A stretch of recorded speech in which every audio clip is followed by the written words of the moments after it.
Au début, régnaient les ténèbres. Et soudain, le Big Bang a donné naissance à des éléments dont l'expansion est infinie. Le temps, l'espace et la matière. Aujourd'hui, ils se sont développés plus qu'on ne peut l'imaginer, au-delà des limites de la planète où nous vivons, pour créer ce qu'on appelle l'univers. Imaginez un endroit où un satellite fait le tour de la Terre en 90 minutes. Où un touriste, en se réveillant, pourrait profiter de la vue qui s'offrirait à lui depuis sa chambre d'hôtel, située dans l'espace. Où un éclat de peinture devient une arme capable de percer la paroi d'un vaisseau spatial. Telle est la réalité de l'orbite terrestre, passerelle vers le système solaire et domaine des astronautes, des déchets spatiaux et des amateurs de sensations fortes. Nous vous emmenons jusqu'aux limites de l'espace terrestre.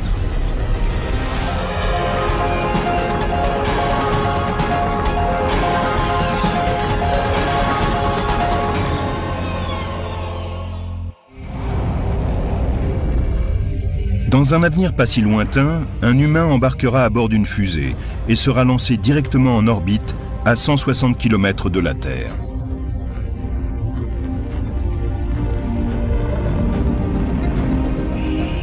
Vêtu d'une combinaison spatiale de haute technologie, il regardera autour de lui à travers une visière recouverte de quartz et jouira d'une vision inégalable. C'est extraordinaire d'être en orbite terrestre basse. Vous regardez vers le haut et vous voyez le noir d'encre de l'espace extérieur. Les étoiles qui brillent même pendant la journée. Vous regardez vers le bas et vous voyez une lumière brumeuse, bleue, l'immense océan qui est juste sous vos pieds. Cet observateur est un scaphandrier de l'espace, un amateur de sensations fortes d'un nouveau type. Il détache son harnais de sécurité, se dresse au bord de l'espace, jette un dernier regard vers l'univers, saute et file à toute vitesse vers la Terre en dessous de lui.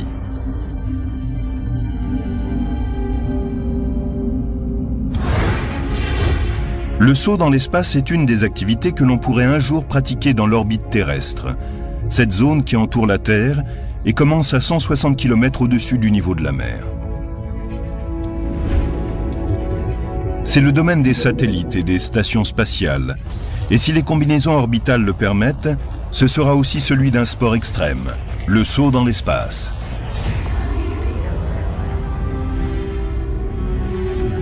L'orbite terrestre est une fenêtre sur le reste de l'univers. Et peut-être deviendra-t-elle une extension de la Terre.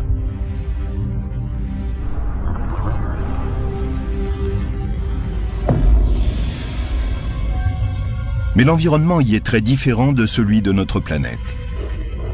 Il n'y a plus d'oxygène et l'atmosphère qui offre à la Terre un bouclier protecteur a disparu. Des menaces cosmiques guettent ceux qui s'aventurent ici. Nous oublions que l'espace extérieur est dangereux. Nous oublions que c'est le domaine des radiations cosmiques, des éruptions solaires. On y rencontre des météores, des débris spatiaux. Naviguer dans l'espace extérieur ressemble fort à une course d'obstacles. Comme pour les passionnés de saut en chute libre qui s'éjectent d'un avion pour filer vers la Terre, on peut penser que sauter dans l'espace n'est que l'occasion d'éprouver des sensations fortes. Mais cela cache aussi des intentions très sérieuses. Jonathan Clark, chirurgien dans l'aviation et ancien parachutiste en très haute altitude, est un de ceux qui travaillent sur l'idée de saut dans l'espace, et ce pour des raisons très personnelles. J'ai été affecté à la NASA pour travailler sur des opérations spatiales.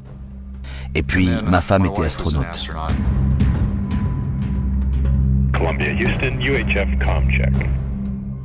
Et elle est morte en 2003 au cours de la mission Columbia. S'éjecter d'un appareil en péril sans anicroche est une routine pour les pilotes militaires.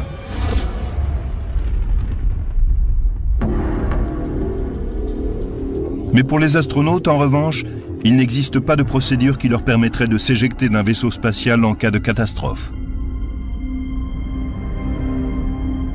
Une fois sur 100 à peu près, il se produit un problème majeur lors du lancement de la fusée. Ou une catastrophe dans l'espace extérieur. La combinaison spatiale d'un parachutiste en chute libre deviendra peut-être une nouvelle tenue de sécurité que les astronautes pourront utiliser au cours de leur mission. Elle sera testée pour la première fois au cours d'un saut de 48 000 mètres. Pour résister à la rentrée dans l'atmosphère, cette combinaison comprend plusieurs points importants. Une combinaison protectrice qui isole le sauteur de son environnement et permet de passer de moins 5 degrés jusqu'à plus 240 lorsqu'il rentre dans l'atmosphère. De petits jets de gaz qui jaillissent de chaque gant pour orienter et diriger le corps en état d'apesanteur. Un système d'oxygène en circuit fermé qui nettoie le dioxyde de carbone et le remet en circulation pendant les 10 minutes du voyage de retour. Un parachute de décélération pour stabiliser le parachutiste quand il se rapproche de la Terre. Et enfin, un parachute traditionnel qui se déploie à 915 mètres pour sécuriser l'atterrissage. Ce sera une expérience spectaculaire. Au cours des 2 premières minutes du saut, le parachutiste atteindra des vitesses de 4000 km/h en chute libre. La résistance atmosphérique élèvera la température de la combinaison spatiale jusqu'à 245 degrés et ralentira la vitesse du parachutiste jusqu'à 195 km/h. Le parachute de décélération s'ouvrira au bout de 7 minutes et lui permettra de ralentir. Enfin, à une altitude de 900 mètres, un parachute conventionnel se déploiera. Et l'homme se posera sur le sol en toute sécurité.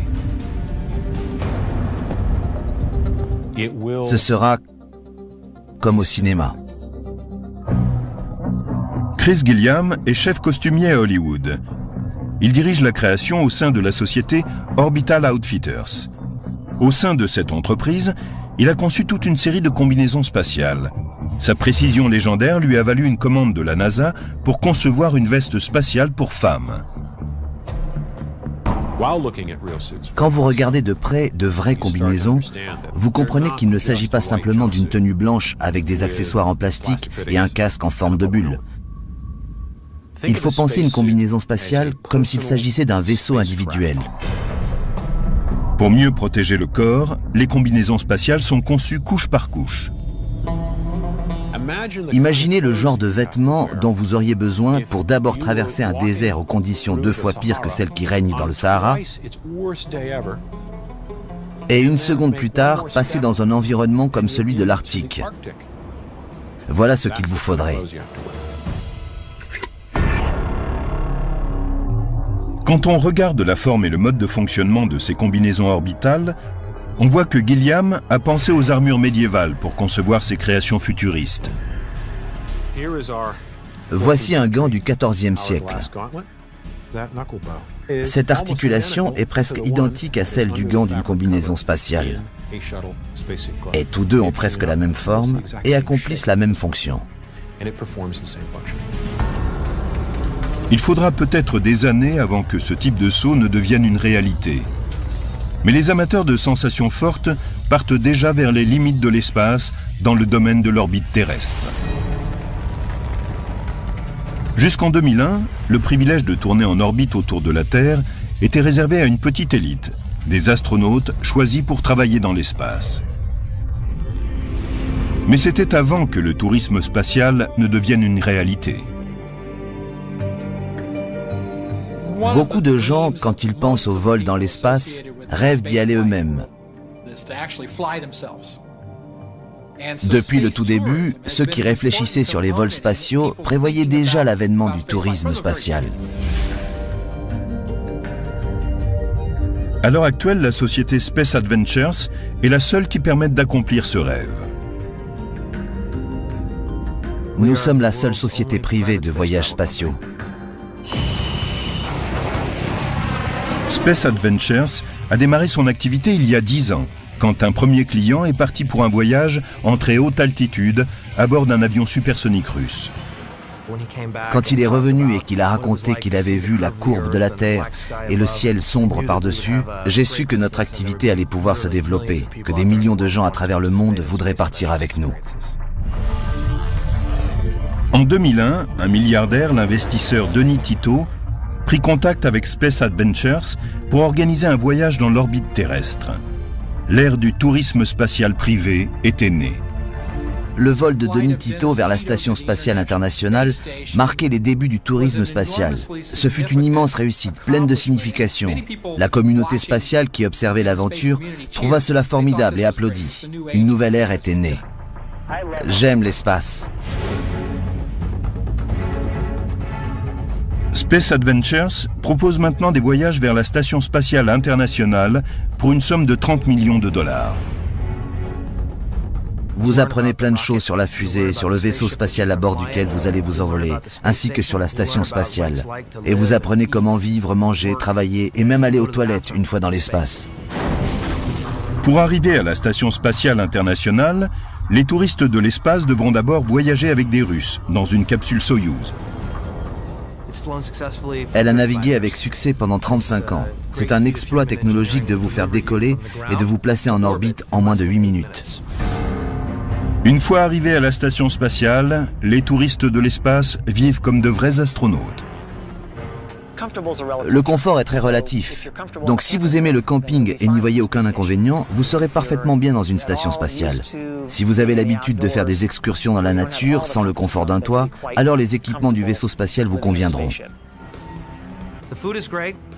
La nourriture est excellente, mais on ne va pas là-bas pour la nourriture. Ce qui est vraiment un plaisir dans l'espace, c'est de flotter en apesanteur, d'apercevoir la Terre, de faire partie de l'avenir de l'exploration spatiale et de pouvoir vivre cette expérience de quitter la planète et de se rendre là où très peu de gens sont déjà allés.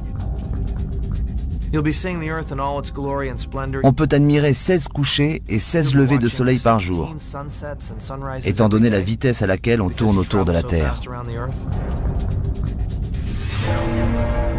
À l'heure actuelle, les voyages dans l'espace sont trop onéreux pour la plupart des gens.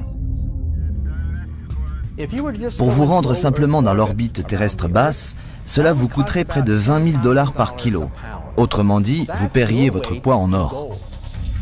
De nombreuses sociétés tentent de concevoir un nouveau vaisseau spatial pour rendre les voyages dans l'espace plus abordables. Ce que je peux vous dire, c'est que cela ne coûtera pas 4 000 $. Cela devrait commencer à 40 millions de dollars. Mais Space Adventures a de grands projets. La société veut élargir ses offres de voyages spatiaux. Un de nos futurs clients marchera dans l'espace pour la première fois. Nous sommes également très excités par l'idée d'un programme de vol autour de la Lune. Nos clients pourraient tourner à une centaine de kilomètres de la surface lunaire. L'idée d'envoyer de simples citoyens dans l'espace a changé la manière d'envisager l'exploration spatiale. Je dirais que nous avons ouvert la voie à toute l'industrie du tourisme. Maintenant, beaucoup de gens ont envie de briser cette frontière et de le faire dans un cadre privé. Nous espérons être considérés dans l'histoire comme ceux qui ont fait démarrer toute l'industrie spatiale. Aller jusqu'aux limites de l'espace est peut-être la partie la plus enthousiasmante de l'aventure spatiale. Mais l'espace est un vaste domaine qui abrite des dangers qui ne ressemblent à rien de ce que nous connaissons sur Terre. L'orbite terrestre qui délimite notre frontière spatiale est généralement divisée en 3 parties. L'orbite terrestre basse est une ceinture de 1770 km de large. Elle est la plus proche de l'atmosphère terrestre. Elle commence à 200 km seulement au-dessus du niveau de la mer. Les orbites terrestres basses offrent des avantages énormes. Et la plus grande partie du programme spatial habité se déroule dans cette zone.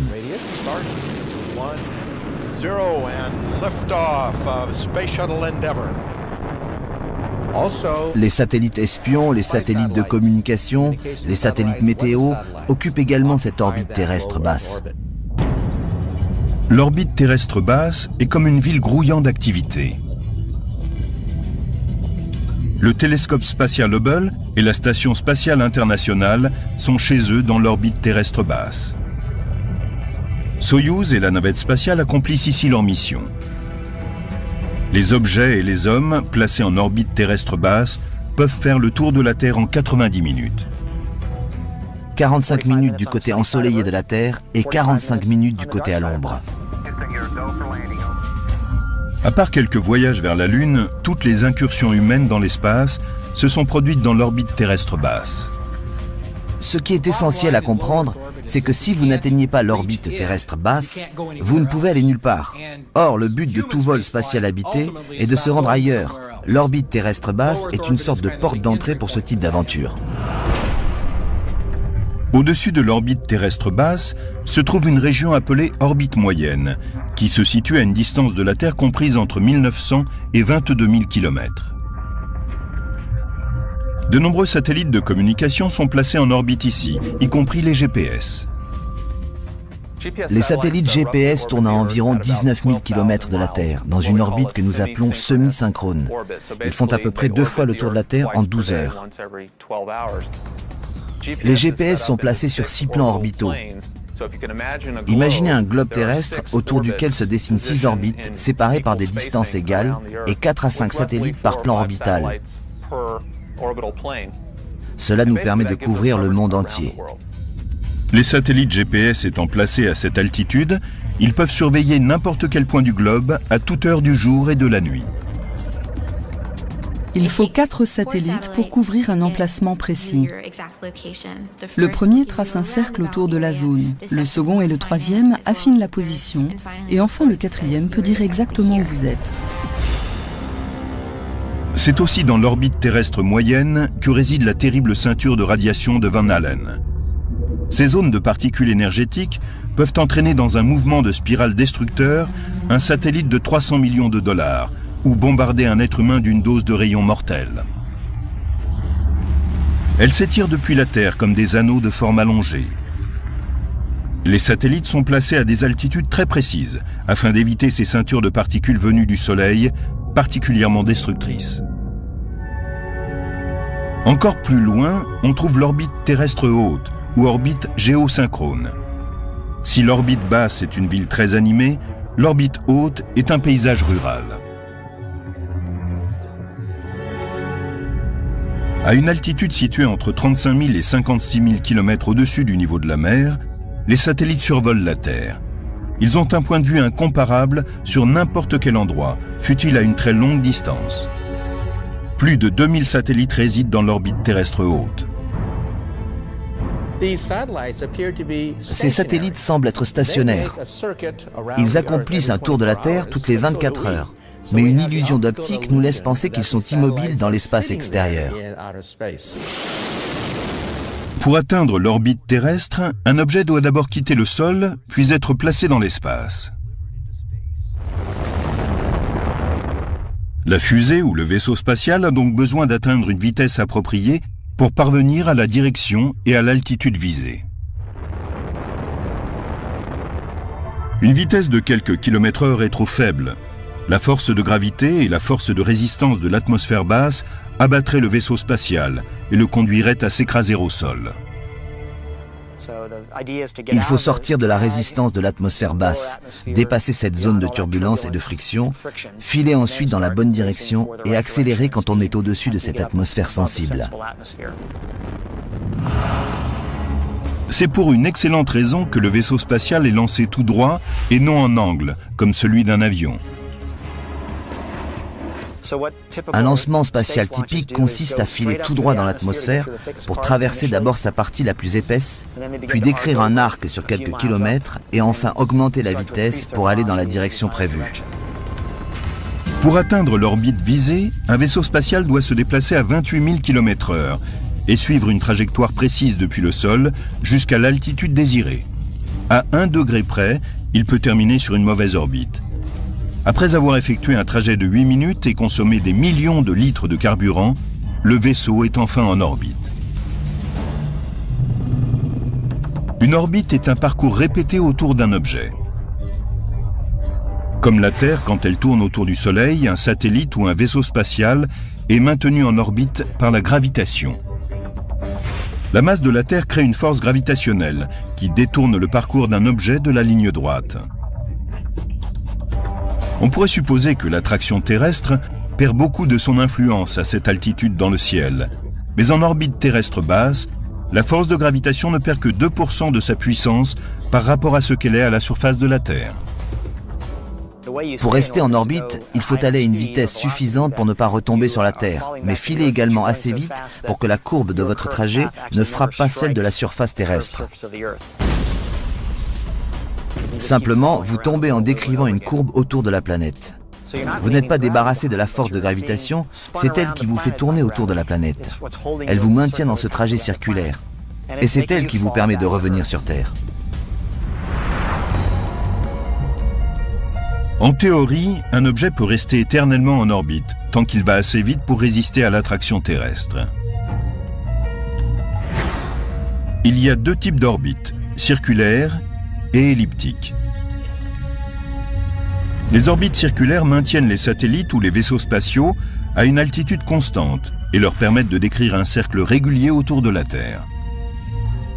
Les satellites de localisation, GPS ou météo, sont tous sur des orbites circulaires. Les orbites elliptiques sont de forme ovale. Elles sont utilisées quand il faut être en haute altitude durant une partie du trajet, mais pas en permanence. Les vaisseaux spatiaux plaçant des satellites en haute altitude suivent des orbites elliptiques pour les amener à bon port.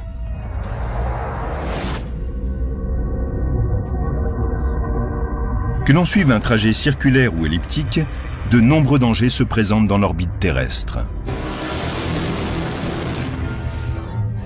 En octobre 2007, la marine américaine dut envoyer un missile de croisière pour abattre un satellite hors d'usage avant qu'il ne rentre dans l'atmosphère. Pourquoi? Parce que le satellite transportait à son bord un matériau dangereux. En s'écrasant au sol, il aurait pu empoisonner des milliers de gens.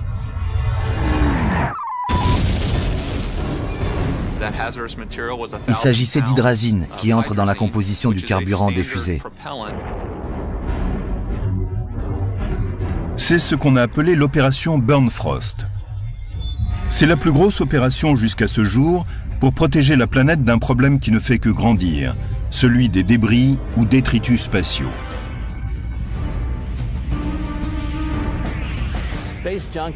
Les détritus spatiaux sont tout ce que l'homme a envoyé dans l'espace et qui ne fonctionne plus. Il y a là-haut des débris qui sont là depuis nos tout débuts dans l'espace.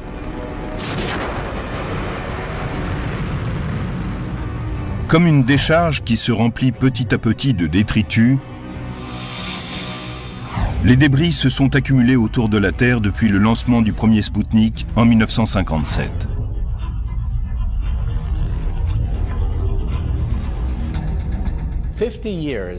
En 50 années de course spatiale, nous avons jonché le ciel de nos saletés. Et maintenant, avec 20 000 débris spatiaux, l'orbite terrestre s'est transformée en une décharge dont les éléments peuvent s'avérer mortels. C'est comme si la Terre était submergée par un essaim d'abeilles. Les débris spatiaux sont constitués essentiellement de morceaux de fusées, de satellites hors d'usage ou de vestiges d'un objet détruit après son lancement. Pris dans l'attraction gravitationnelle terrestre, ces débris se déplacent à des vitesses supérieures à 35 000 km/h. Ils filent 10 fois plus vite qu'une balle de revolver. Une collision entre un objet en fonctionnement comme un satellite ou un vaisseau habité et des débris spatiaux pourrait être catastrophique. Le centre JSPOC, Joint Space Operations Center, ou Centre d'opération spatiale interarmée, est une unité de surveillance top secrète de l'aviation américaine, dont la tâche est de traquer tout objet qui tourne autour de la Terre, y compris les débris spatiaux.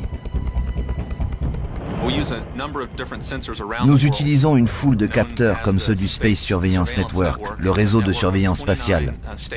C'est un réseau de 29 stations situées autour du globe, des radars aussi bien que des télescopes optiques qui traquent plus de 18 000 objets que les hommes ont laissés derrière eux dans l'espace. Ces objets peuvent être aussi bien des satellites en activité, corps d'usage, ou des corps de fusées destinés au lancement et des débris égarés. S'ils entraient en collision, cela produirait une catastrophe.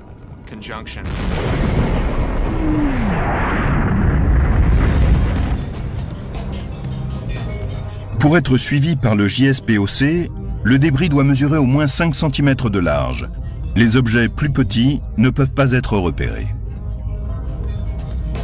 Au cours de la plupart des vols que j'ai effectués à bord d'une navette, nous avons vu apparaître de petits éclats dans les fenêtres de la taille d'une pointe de stylo. C'est dans l'orbite basse de la Terre que l'on rencontre le plus grand nombre de débris. En 2008, une collision intentionnelle entre deux satellites a soulevé l'indignation du monde entier. Et un nuage de débris a menacé l'orbite terrestre basse. Cela ne s'était jamais produit ainsi auparavant. L'orbite terrestre trace une nouvelle frontière pour le tourisme et l'exploration spatiale. Mais le danger guette. Les débris spatiaux sont là et menacent plus que jamais vaisseaux et satellites.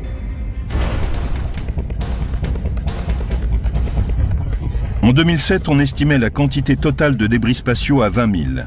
14 000 d'entre eux étaient repérables. Puis en 2008, le programme spatial chinois fit entrer 2 satellites en collision lors d'un test d'armement anti-satellite. La communauté spatiale internationale fut scandalisée. Le 10 janvier 2007, le nombre d'objets que nous traquions était inférieur à 14 000. 16 mois plus tard, ce nombre avait augmenté de 30% pour atteindre 18 000.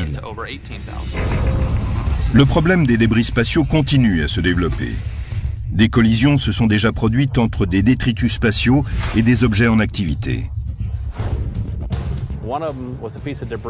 C'est ainsi qu'un débris spatial a heurté l'antenne gravitationnelle d'un vaisseau spatial et l'a brisé. Pour éviter de futures collisions, le JSPOC est en contact constant avec la NASA et d'autres organismes spatiaux internationaux. Il les informe lorsqu'un vaisseau spatial ou un satellite court un danger, et celui-ci peut être ainsi déplacé hors de portée du débris spatial. Un peu comme un bateau lorsqu'il aperçoit un danger dans l'eau.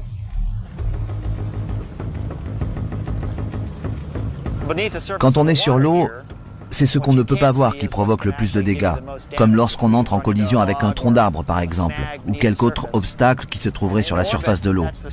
En orbite, nous avons le même problème. Nous ne pouvons pas pister tous les débris qui pourraient endommager ou détruire un vaisseau spatial. Nous comptons sur le fait qu'il y a peu de chances, statistiquement, de heurter un débris spatial. Mais un jour, les assurances ne seront plus d'accord avec nous.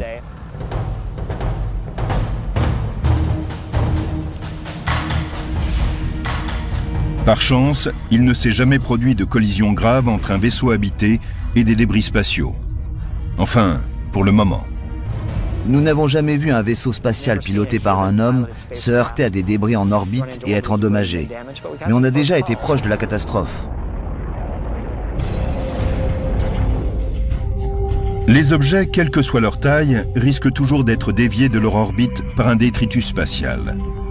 Cela se produit quand un objet perd de la vitesse à cause du frottement et commence à être attiré vers la Terre par la force gravitationnelle. C'est essentiellement la résistance atmosphérique qui provoque la mise en orbite des débris. C'est le même phénomène que subit un cycliste. Quand vous pédalez à vitesse constante, vous maintenez un équilibre entre votre puissance musculaire, la pression de la route sur les pneus et la résistance de l'air autour de vous. Quand vous êtes sur un vélo, vous surmontez la résistance avec vos muscles et dans l'espace, en mettant le feu aux engins qui vont vous propulser en avant, vous donnez un peu de vitesse et vous surmonterez ainsi la résistance de l'air. C'est ce que doit faire la station spatiale pour éviter de retomber vers la Terre et de s'embraser. Si la poussée en avant s'arrête brusquement, vous retombez et rentrez de nouveau dans l'atmosphère.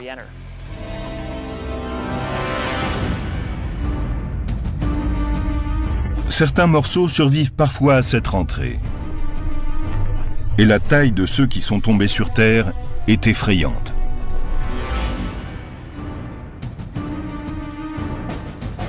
Au cours des 40 dernières années, 17 000 morceaux de débris spatiaux ont survécu à la rentrée dans l'atmosphère. En 1997, nous avons eu un container en acier inoxydable de 300 kg qui s'est posé à 45 mètres de la maison d'un fermier texan. Il n'en était pas particulièrement heureux.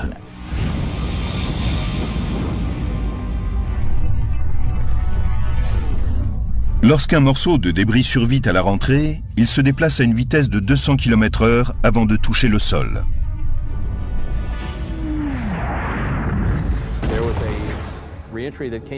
Un phénomène de ce type a eu lieu à Cape Town, en Afrique du Sud. C'était en pleine journée. Les gens travaillaient au champ, ils ont regardé vers le ciel et ils ont vu cet objet arriver vers eux. L'Aerospace Corporation, sise à El Segundo, en Californie, est une entreprise qui collecte et étudie les débris spatiaux pour des sociétés militaires et privées. Voici un morceau de ce qui fut autrefois un débris spatial. C'est une partie de l'étage d'une fusée utilisée pour placer en orbite un satellite GPS. Vous pouvez voir ici l'empreinte des fixations qui étaient fondues lorsqu'il est arrivé en bas. Nous avons découpé des échantillons pour essayer de comprendre ce qui s'était passé, quelle chaleur avait été atteinte. Et nous avons utilisé ces informations pour améliorer nos modèles. Il est important de comprendre comment ces morceaux ont supporté la rentrée dans l'atmosphère terrestre pour la construction des futurs vaisseaux et satellites spatiaux. Réparer et réutiliser des éléments essentiels pourrait permettre de réduire notablement les coûts de fabrication. Pourtant, la collecte des débris spatiaux demeure une opération délicate. Les 3/4 de la surface de la Terre sont couverts d'eau. Beaucoup de débris tombent donc dans la mer. Il est très rare que l'on en trouve au sol. On estime que la quantité de débris spatiaux aura doublé en 2050. Mais cela ne fait pas renoncer les entrepreneurs qui continuent à explorer l'orbite terrestre comme un terrain pour leurs futures activités. Pour seulement $2 500, des Memorial Space Flights ont été mis en service en 2008. Il s'agit d'envoyer dans l'orbite terrestre basse les cendres d'une personne aimée. C'est la fin idéale pour quelqu'un qui rêvait de visiter un jour l'espace extérieur.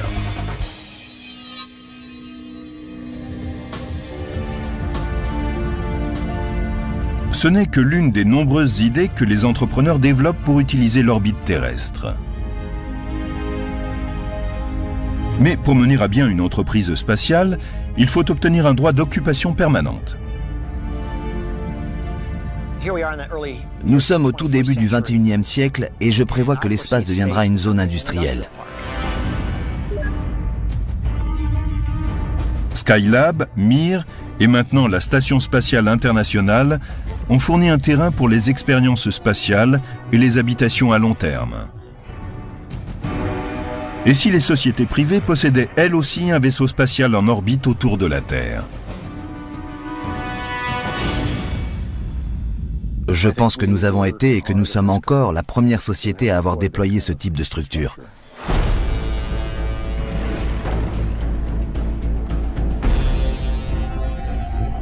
À Las Vegas, Robert Bigelow et son équipe de Bigelow Aerospace créent une nouvelle génération de vaisseaux spatiaux sur un site hautement sécurisé.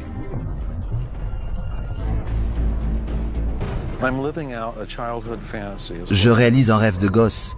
Je pense que nous sommes engagés dans quelque chose de vraiment important. L'industrie privée explore aussi les opportunités qu'offrent les limites de notre espace. Bigelow Aerospace développe des modules gonflables, appelés Genesis, destinés à être placés en orbite. Leur technologie s'inspire de celle de la NASA. Je suis tombé sur un article qui parlait d'une technologie sur laquelle travaillait la NASA. Et j'ai pensé, oh mon Dieu, c'est génial. La NASA a développé un module d'habitat gonflable, appelé Transab, qui devait être relié à la station spatiale pour fournir plus d'espace vital. Mais ils n'ont jamais eu les moyens de réaliser ce projet.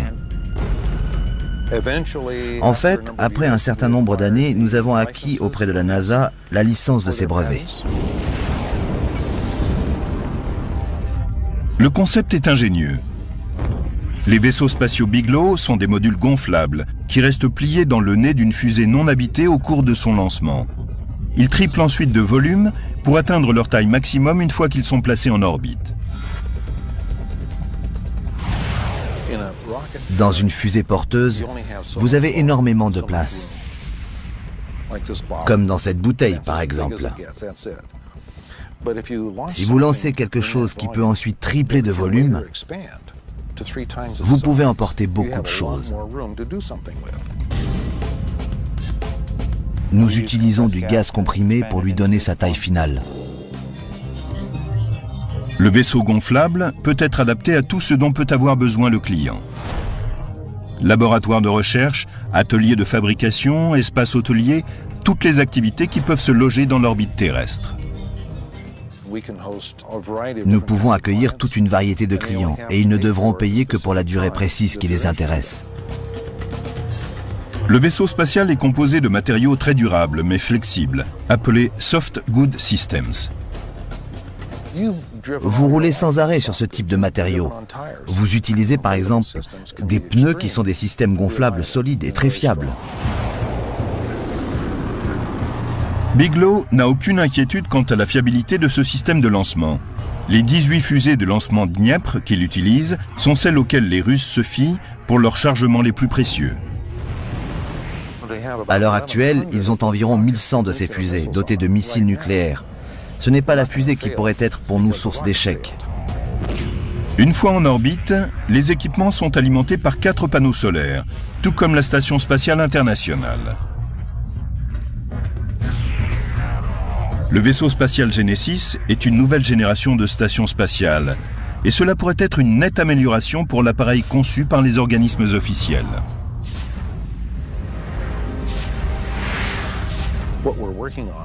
Si cela marche, ce sur quoi nous travaillons est un vaisseau plus fiable pour les humains que ceux en aluminium.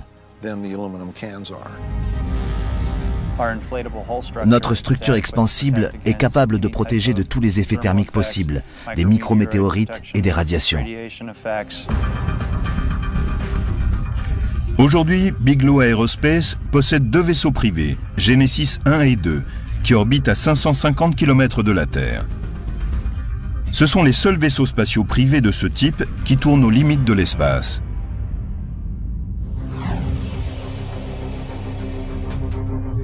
Lancer un vaisseau spatial en orbite autour de la Terre est un premier défi. Choisir l'inclinaison nécessaire à sa mise en orbite en est un autre. L'orientation d'une orbite est simplement la mesure en degrés de l'inclinaison par rapport à une ligne qui passe par l'équateur. Vous pouvez avoir de 0 degré d'inclinaison jusqu'à 90 degrés. Une inclinaison de 0 degré signifie qu'il n'y a aucun angle à partir de l'équateur. C'est ce qu'on appelle une orbite équatoriale. Alors que si vous avez un angle de 90 degrés à partir de l'équateur, c'est une orbite polaire. Les satellites et les vaisseaux spatiaux sont lancés selon différentes inclinaisons en fonction de leur mission, car cela les fait survoler différentes parties de la Terre. Si vous tournez autour de la Terre et de l'équateur, que verrez-vous? Ce qui est juste en dessous de vous est l'équateur, alors choisissez une inclinaison de 56 degrés et cela couvre presque toute la population du globe. Un satellite d'orbite polaire peut apercevoir la Terre entière en quelques rotations orbitales. Tandis que la Terre tourne lentement en dessous, le satellite continue à décrire une courbe au-dessus de nos têtes et peut observer tout le globe en un court laps de temps. Dans une mission d'espionnage ou d'observation, des orbites synchronisées sur celles du Soleil permettent au satellite de passer au-dessus d'un même point chaque jour à la même heure. Il se déplace d'1 degré chaque jour pour rester synchrone avec le Soleil en un endroit donné. Comme il est nécessaire d'être constamment en communication, les satellites géosynchrones sont placés très loin de la Terre et par conséquent des continents entiers sont dans leur champ de vision. Ils suivent la rotation de la Terre et semblent planer dans le ciel. Cette situation en orbite est très utile, parce qu'ainsi on peut constamment rester en contact par radio ou télévision avec un point au sol. L'orbite terrestre est une extension dans l'espace de l'occupation terrestre. Et si ces projets se déroulent bien, l'industrialisation des limites de l'espace se produira dans un futur proche.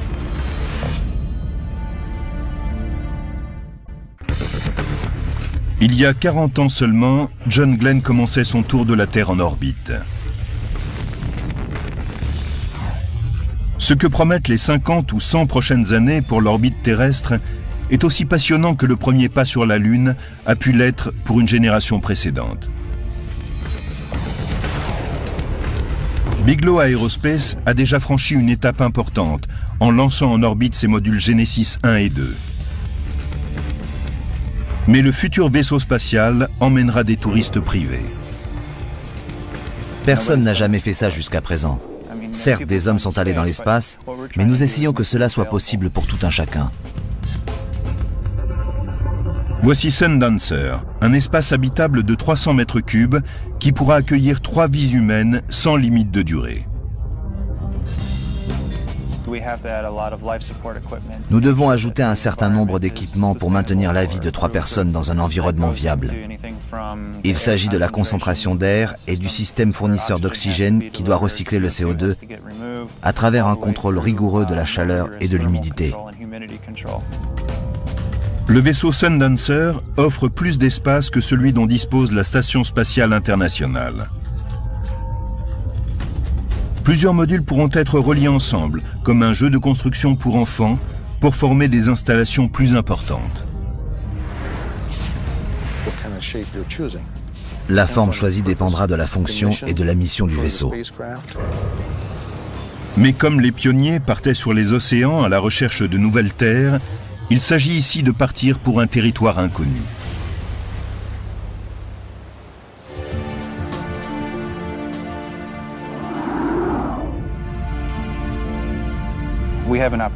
Nous avons la possibilité que cette vision devienne réalité. Et c'est exactement ce que nous faisons pour l'instant. Beaucoup d'hommes rêvent en permanence d'occuper cette zone frontière de l'espace. Mais une chose reste claire. La Terre a besoin de trouver un moyen facile d'envoyer vaisseau spatial, chargement et personnes dans l'espace pour profiter de l'orbite terrestre. Cette idée est exaltante. On a vu toutes sortes de concepts, comme des ascenseurs de l'espace. Et même une fontaine de l'espace. Il s'agit d'une onde de particules à haute charge énergétique qui placerait des cargaisons en orbite terrestre. La clé est de trouver un moyen peu coûteux d'envoyer ces équipements dans l'espace. Les ressources spatiales pourraient aussi être exploitées dans une installation qui tournerait autour de la Terre. On pourrait utiliser les ressources de la Lune et des astéroïdes proches pour construire certaines choses dans l'espace même et ne pas avoir à dépenser trop d'argent pour les lancer depuis le sol. Lewis et Clark, quand ils ont traversé le continent américain entre 1804 et 1806, n'ont pas emporté avec eux depuis Saint-Louis l'eau potable ou le bois de chauffage dans leur périple vers l'Est. Ils ont utilisé ce qu'ils trouvaient sur leur route. Le plus grand cadeau de l'orbite terrestre pourrait être une énergie renouvelable. Imaginez une série de panneaux solaires qui généreraient assez de puissance pour éclairer un continent. C'est sans doute l'une des voies les plus prometteuses des 50 prochaines années. Il s'agit de trouver un moyen de fabriquer des collecteurs solaires bon marché, puis de construire des antennes au sol. Ainsi, nous pourrons utiliser l'énergie solaire qui est inépuisable et réduire notre dépendance envers les réserves limitées de carburant et d'énergie de la Terre.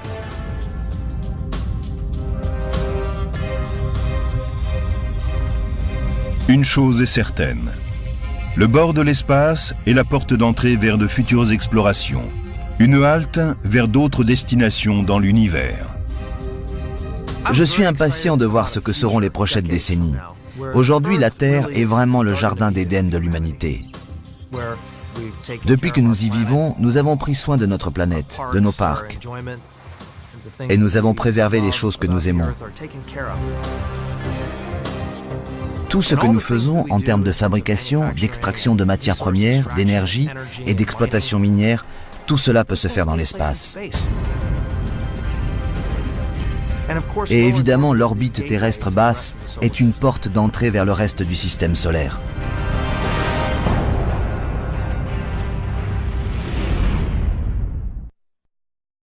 C'est ce que doit faire la station spatiale pour éviter de retomber vers la Terre et de s'embraser. Si la poussée en avant s'arrête brusquement, vous retombez et rentrez de nouveau dans l'atmosphère.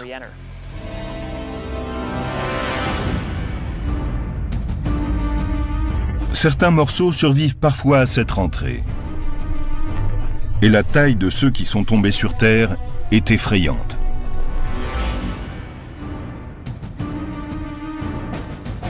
Au cours des 40 dernières années, 17 000 morceaux de débris spatiaux ont survécu à la rentrée dans l'atmosphère. En 1997, nous avons eu un container en acier inoxydable de 300 kg qui s'est posé à 45 mètres de la maison d'un fermier texan. Il n'en était pas particulièrement heureux.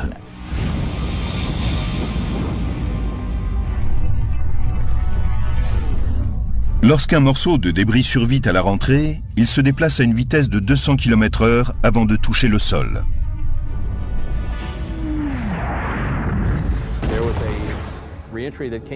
Un phénomène de ce type a eu lieu à Cape Town, en Afrique du Sud. C'était en pleine journée. Les gens travaillaient au champ, ils ont regardé vers le ciel et ils ont vu cet objet arriver vers eux. L'Aerospace Corporation, sise à El Segundo, en Californie, est une entreprise qui collecte et étudie les débris spatiaux pour des sociétés militaires et privées. Voici un morceau de ce qui fut autrefois un débris spatial. C'est une partie de l'étage d'une fusée utilisée pour placer en orbite un satellite GPS. Vous pouvez voir ici l'empreinte des fixations qui étaient fondues lorsqu'il est arrivé en bas. Nous avons découpé des échantillons pour essayer de comprendre ce qui s'était passé, quelle chaleur avait été atteinte. Et nous avons utilisé ces informations pour améliorer nos modèles. Il est important de comprendre comment ces morceaux ont supporté la rentrée dans l'atmosphère terrestre pour la construction des futurs vaisseaux et satellites spatiaux. Réparer et réutiliser des éléments essentiels pourrait permettre de réduire notablement les coûts de fabrication. Pourtant, la collecte des débris spatiaux demeure une opération délicate. Les 3/4 de la surface de la Terre sont couverts d'eau. Beaucoup de débris tombent donc dans la mer. Il est très rare que l'on en trouve au sol.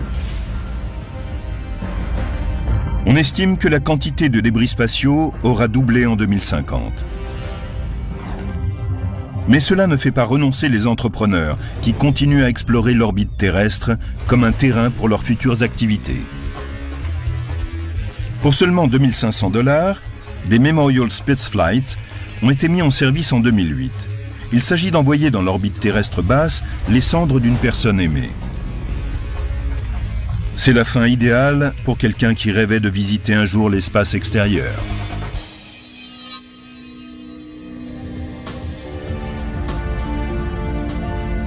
Ce n'est que l'une des nombreuses idées que les entrepreneurs développent pour utiliser l'orbite terrestre. Mais pour mener à bien une entreprise spatiale, il faut obtenir un droit d'occupation permanente. Nous sommes au tout début du XXIe siècle et je prévois que l'espace deviendra une zone industrielle.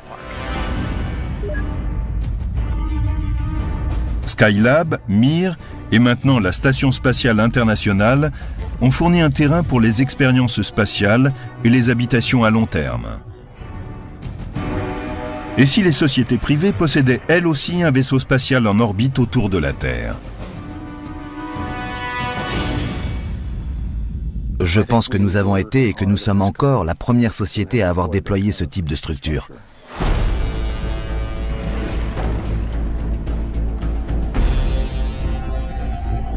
À Las Vegas, Robert Bigelow et son équipe de Bigelow Aerospace créent une nouvelle génération de vaisseaux spatiaux sur un site hautement sécurisé.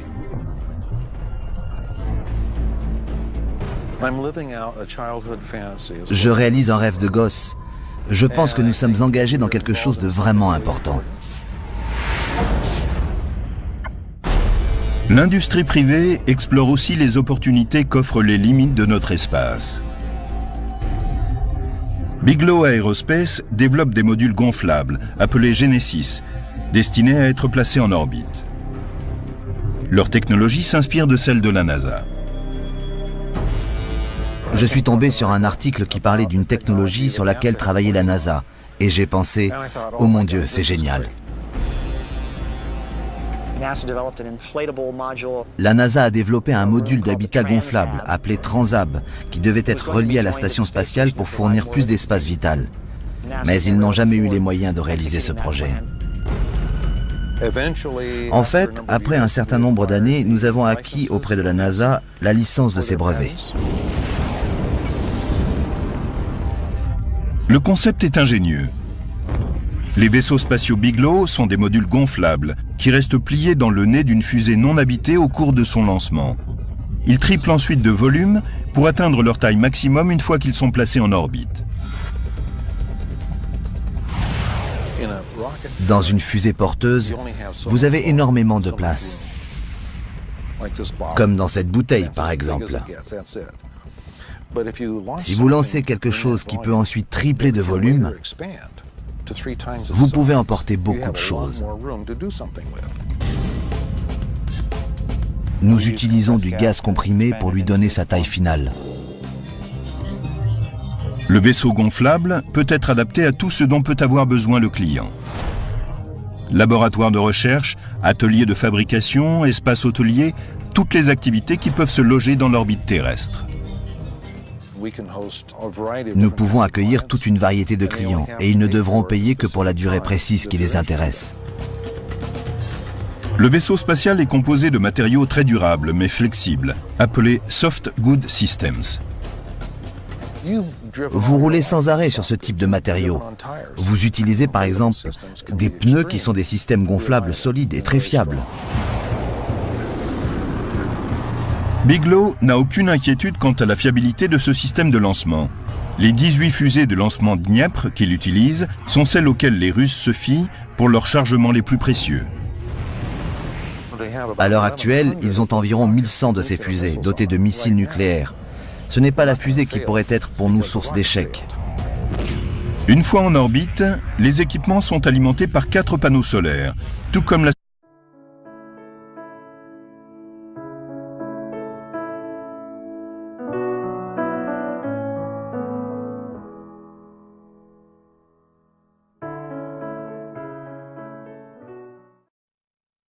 Au début, régnaient les ténèbres.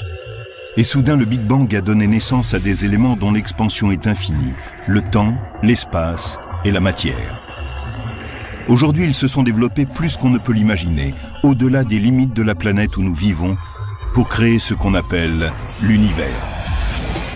Imaginez un endroit où un satellite fait le tour de la Terre en 90 minutes.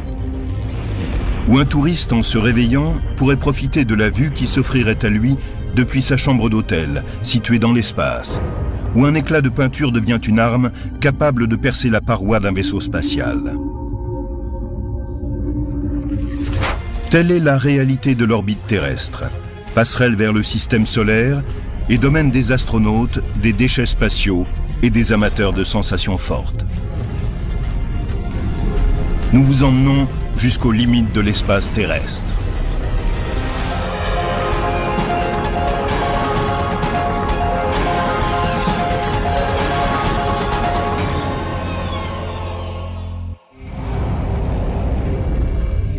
Dans un avenir pas si lointain, un humain embarquera à bord d'une fusée et sera lancé directement en orbite à 160 km de la Terre.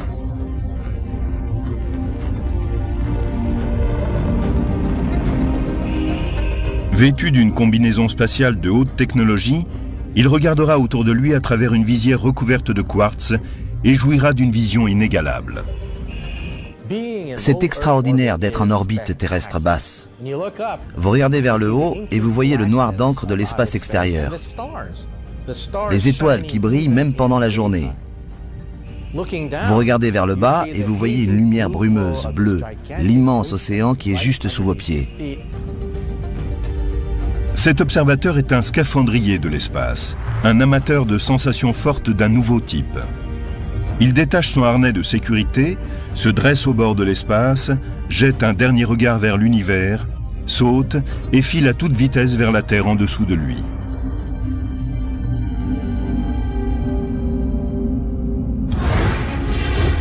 Le saut dans l'espace est une des activités que l'on pourrait un jour pratiquer dans l'orbite terrestre, cette zone qui entoure la Terre et commence à 160 km au-dessus du niveau de la mer. C'est le domaine des satellites et des stations spatiales. Et si les combinaisons orbitales le permettent, ce sera aussi celui d'un sport extrême, le saut dans l'espace.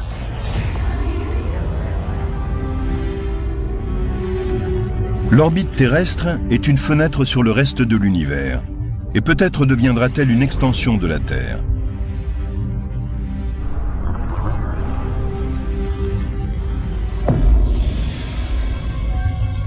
Mais l'environnement y est très différent de celui de notre planète. Il n'y a plus d'oxygène et l'atmosphère qui offre à la Terre un bouclier protecteur a disparu. Des menaces cosmiques guettent ceux qui s'aventurent ici. Nous oublions que l'espace extérieur est dangereux. Nous oublions que c'est le domaine des radiations cosmiques, des éruptions solaires. On y rencontre des météores, des débris spatiaux. Naviguer dans l'espace extérieur ressemble fort à une course d'obstacles. Comme pour les passionnés de saut en chute libre qui s'éjectent d'un avion pour filer vers la Terre, on peut penser que sauter dans l'espace n'est que l'occasion d'éprouver des sensations fortes. Mais cela cache aussi des intentions très sérieuses. Jonathan Clark, chirurgien dans l'aviation et ancien parachutiste en très haute altitude, est un de ceux qui travaillent sur l'idée de saut dans l'espace, et ce pour des raisons très personnelles. J'ai été affecté à la NASA pour travailler sur des opérations spatiales. Et puis, ma femme était astronaute.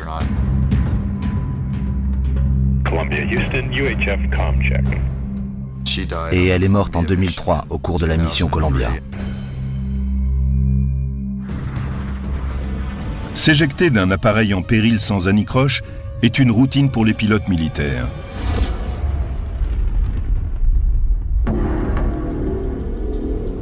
Mais pour les astronautes, en revanche, il n'existe pas de procédure qui leur permettrait de s'éjecter d'un vaisseau spatial en cas de catastrophe. Une fois sur 100 à peu près, il se produit un problème majeur lors du lancement de la fusée. Ou une catastrophe dans l'espace extérieur. La combinaison spatiale d'un parachutiste en chute libre deviendra peut-être une nouvelle tenue de sécurité que les astronautes pourront utiliser au cours de leur mission. Elle sera testée pour la première fois au cours d'un saut de 48 000 mètres. Pour résister à la rentrée dans l'atmosphère, cette combinaison comprend plusieurs points importants. Une combinaison protectrice qui isole le sauteur de son environnement et permet de passer de moins 5 degrés jusqu'à plus 240 lorsqu'il rentre dans l'atmosphère. De petits jets de gaz qui jaillissent de chaque gant pour orienter et diriger le corps en état d'apesanteur. Un système d'oxygène en circuit fermé qui nettoie le dioxyde de carbone et le remet en circulation pendant les 10 minutes du voyage de retour. Un parachute de décélération pour stabiliser le parachutiste quand il se rapproche de la Terre. Et enfin, un parachute traditionnel qui se déploie à 915 mètres pour sécuriser l'atterrissage. Ce sera une expérience spectaculaire. Au cours des 2 premières minutes du saut, le parachutiste atteindra des vitesses de 4000 km/h en chute libre. La résistance atmosphérique élèvera la température de la combinaison spatiale jusqu'à 245 degrés et ralentira la vitesse du parachutiste jusqu'à 195 km/h. Le parachute de décélération s'ouvrira au bout de 7 minutes et lui permettra de ralentir. Enfin, à une altitude de 900 mètres, un parachute conventionnel se déploiera. Et l'homme se posera sur le sol en toute sécurité. Ce sera comme au cinéma. Chris Gilliam est chef costumier à Hollywood. Il dirige la création au sein de la société Orbital. Les satellites météo occupent également cette orbite terrestre basse. L'orbite terrestre basse est comme une ville grouillant d'activité. Le télescope spatial Hubble et la station spatiale internationale sont chez eux dans l'orbite terrestre basse. Soyouz et la navette spatiale accomplissent ici leur mission. Les objets et les hommes placés en orbite terrestre basse peuvent faire le tour de la Terre en 90 minutes. 45 minutes du côté ensoleillé de la Terre et 45 minutes du côté à l'ombre. À part quelques voyages vers la Lune, toutes les incursions humaines dans l'espace se sont produites dans l'orbite terrestre basse. Ce qui est essentiel à comprendre, c'est que si vous n'atteignez pas l'orbite terrestre basse, vous ne pouvez aller nulle part. Or, le but de tout vol spatial habité est de se rendre ailleurs. L'orbite terrestre basse est une sorte de porte d'entrée pour ce type d'aventure. Au-dessus de l'orbite terrestre basse se trouve une région appelée orbite moyenne, qui se situe à une distance de la Terre comprise entre 1900 et 22 000 km. De nombreux satellites de communication sont placés en orbite ici, y compris les GPS. Les satellites GPS tournent à environ 19 000 km de la Terre, dans une orbite que nous appelons semi-synchrone. Ils font à peu près 2 fois le tour de la Terre en 12 heures. Les GPS sont placés sur 6 plans orbitaux. Imaginez un globe terrestre autour duquel se dessinent 6 orbites séparées par des distances égales et 4 à 5 satellites par plan orbital. Cela nous permet de couvrir le monde entier. Les satellites GPS étant placés à cette altitude, ils peuvent surveiller n'importe quel point du globe à toute heure du jour et de la nuit. Il faut 4 satellites pour couvrir un emplacement précis. Le premier trace un cercle autour de la zone, le second et le troisième affinent la position, et enfin le quatrième peut dire exactement où vous êtes. C'est aussi dans l'orbite terrestre moyenne que réside la terrible ceinture de radiation de Van Allen. Ces zones de particules énergétiques peuvent entraîner dans un mouvement de spirale destructeur un satellite de 300 millions de dollars ou bombarder un être humain d'une dose de rayons mortels. Elles s'étirent depuis la Terre comme des anneaux de forme allongée. Les satellites sont placés à des altitudes très précises afin d'éviter ces ceintures de particules venues du Soleil, particulièrement destructrices. Encore plus loin, on trouve l'orbite terrestre haute, ou orbite géosynchrone. Si l'orbite basse est une ville très animée, l'orbite haute est un paysage rural. À une altitude située entre 35 000 et 56 000 km au-dessus du niveau de la mer, les satellites survolent la Terre. Ils ont un point de vue incomparable sur n'importe quel endroit, fût-il à une très longue distance. Plus de 2000 satellites résident dans l'orbite terrestre haute. Ces satellites semblent être stationnaires. Ils accomplissent un tour de la Terre toutes les 24 heures. Mais une illusion d'optique nous laisse penser qu'ils sont immobiles dans l'espace extérieur. Pour atteindre l'orbite terrestre, un objet doit d'abord quitter le sol, puis être placé dans l'espace. La fusée ou le vaisseau spatial a donc besoin d'atteindre une vitesse appropriée pour parvenir à la direction et à l'altitude visée. Une vitesse de quelques km/h est trop faible. La force de gravité et la force de résistance de l'atmosphère basse abattraient le vaisseau spatial et le conduiraient à s'écraser au sol. Il faut sortir de la résistance de l'atmosphère basse, dépasser cette zone de turbulence et de friction, filer ensuite dans la bonne direction et accélérer quand on est au-dessus de cette atmosphère sensible. C'est pour une excellente raison que le vaisseau spatial est lancé tout droit et non en angle, comme celui d'un avion. Un lancement spatial typique consiste à filer tout droit dans l'atmosphère pour traverser d'abord sa partie la plus épaisse, puis décrire un arc sur quelques kilomètres et enfin augmenter la vitesse pour aller dans la direction prévue.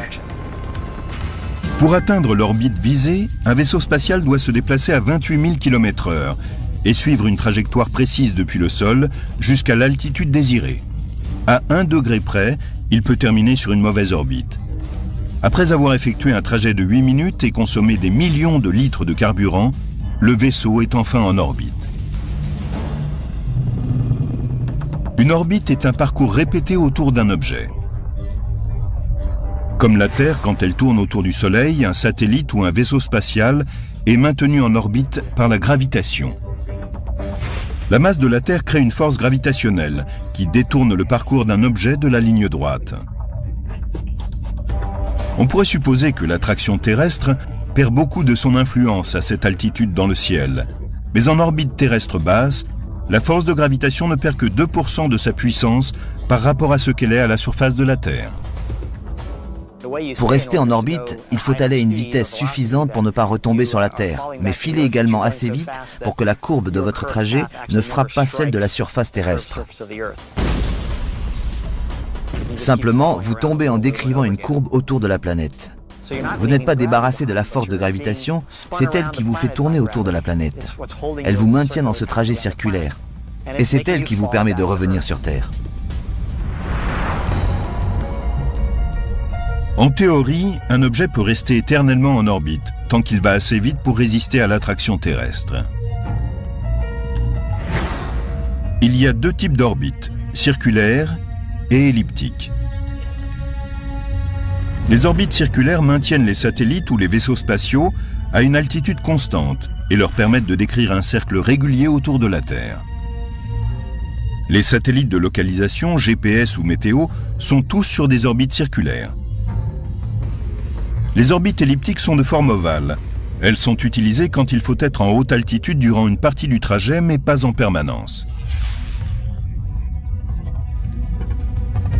Les vaisseaux spatiaux plaçant des satellites en haute altitude suivent des orbites elliptiques pour les amener à bon port.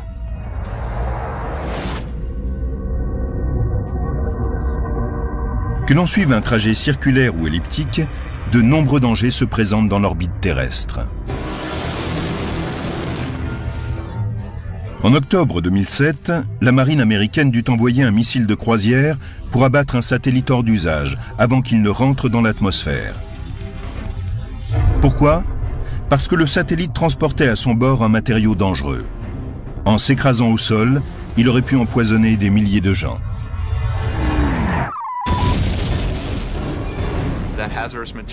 Il s'agissait d'hydrazine qui entre dans la composition du carburant des fusées. C'est ce qu'on a appelé l'opération Burnfrost. C'est la plus grosse opération jusqu'à ce jour pour protéger la planète d'un problème qui ne fait que grandir, celui des débris ou détritus spatiaux.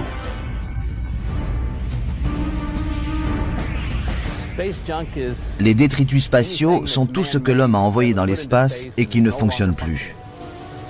Il y a là-haut des débris qui sont là depuis nos tout débuts dans l'espace.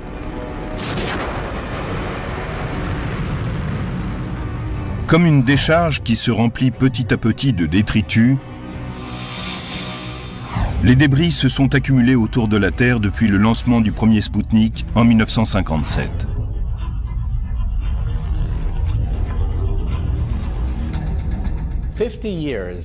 En 50 années de course spatiale, nous avons jonché le ciel de nos saletés.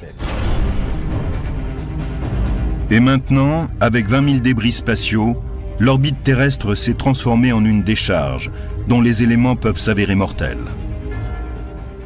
C'est comme si la Terre était submergée par un essaim d'abeilles. Les débris spatiaux sont constitués essentiellement de morceaux de fusées, de satellites hors d'usage ou de vestiges d'un objet détruit après son lancement. Pris dans l'attraction gravitationnelle terrestre, ces débris se déplacent à des vitesses supérieures à 35 000 km/h. Ils filent 10 fois plus vite qu'une balle de revolver. Une collision entre un objet en fonctionnement comme un satellite ou un vaisseau habité et des débris spatiaux pourrait être catastrophique.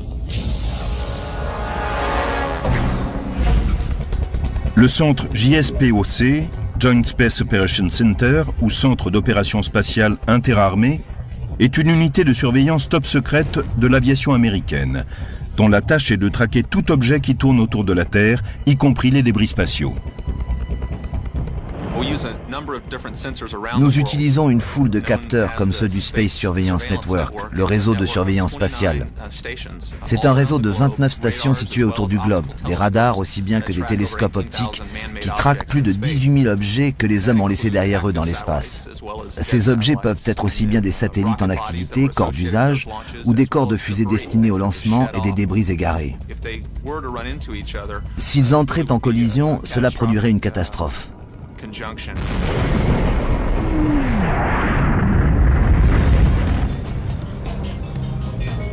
Pour être suivi par le JSPOC, le débris doit mesurer au moins 5 cm de large. Les objets plus petits ne peuvent pas être repérés.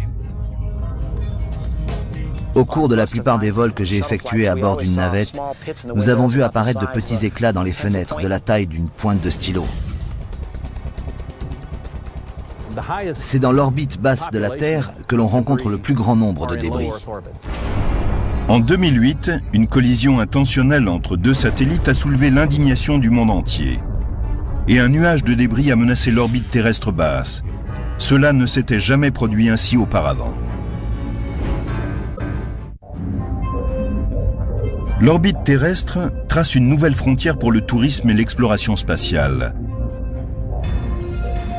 Mais le danger guette.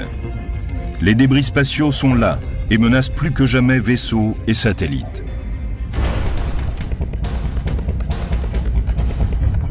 En 2007, on estimait la quantité totale de débris spatiaux à 20 000. 14 000 d'entre eux étaient repérables. Puis en 2008, le programme spatial chinois fit entrer 2 satellites en collision lors d'un test d'armement anti-satellite. La communauté spatiale internationale fut scandalisée. Le 10 janvier 2007, le nombre d'objets que nous traquions était inférieur à 14 000. 16 mois plus tard, ce nombre avait augmenté de 30% pour atteindre 18 000. Le problème des débris spatiaux continue à se développer. Des collisions se sont déjà produites entre des détritus spatiaux et des objets en activité. C'est ainsi qu'un débris spatial a heurté l'antenne gravitationnelle d'un vaisseau spatial et l'a brisé. Pour éviter de futures collisions, le JSPOC est en contact constant avec la NASA et d'autres organismes spatiaux internationaux. Il les informe lorsqu'un vaisseau spatial ou un satellite court un danger, et celui-ci peut être ainsi déplacé hors de portée du débris spatial. Un peu comme un bateau lorsqu'il aperçoit un danger dans l'eau.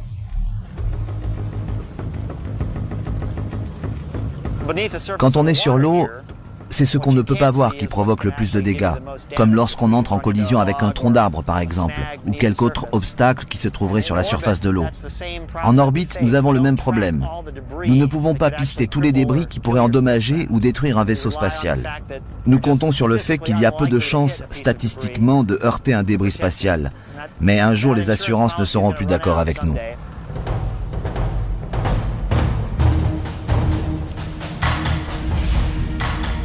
Par chance, il ne s'est jamais produit de collision grave entre un vaisseau habité et des débris spatiaux.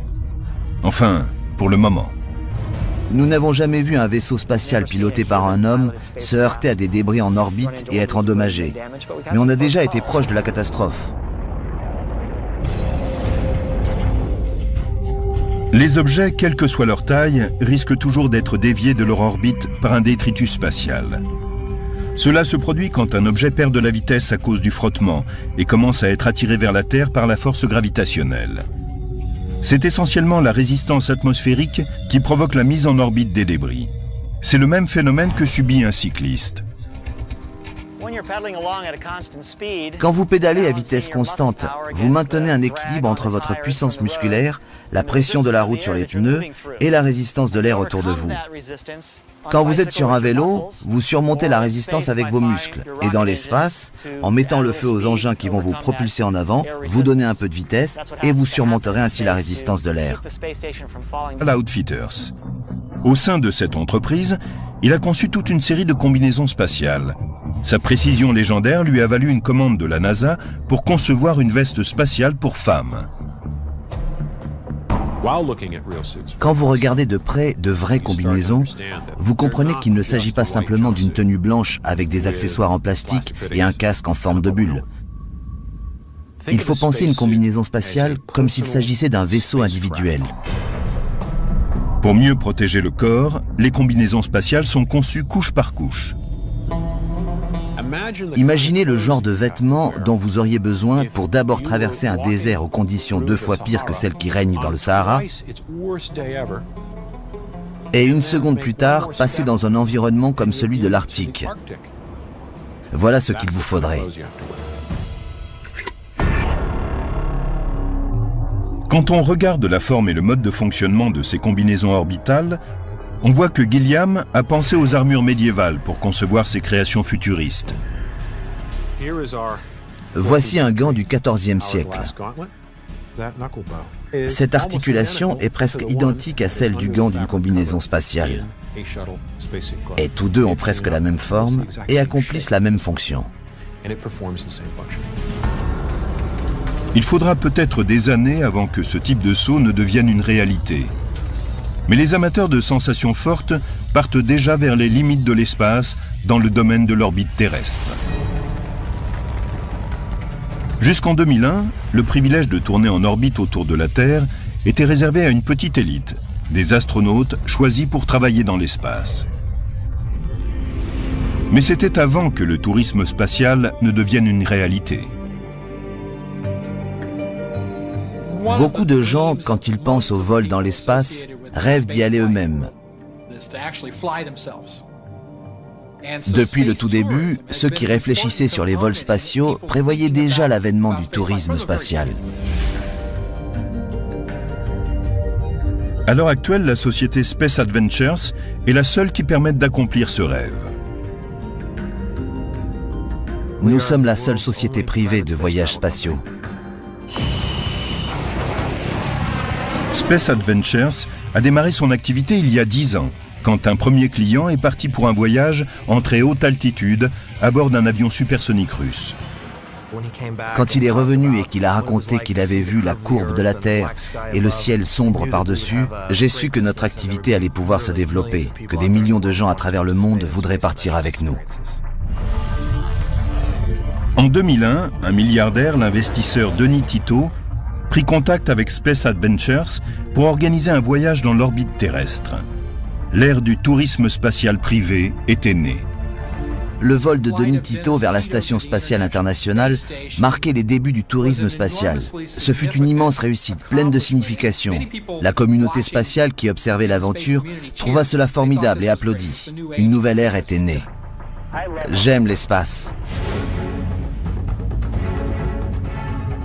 Space Adventures propose maintenant des voyages vers la Station spatiale internationale pour une somme de 30 millions de dollars.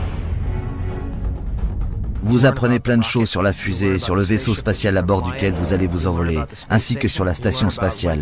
Et vous apprenez comment vivre, manger, travailler et même aller aux toilettes une fois dans l'espace.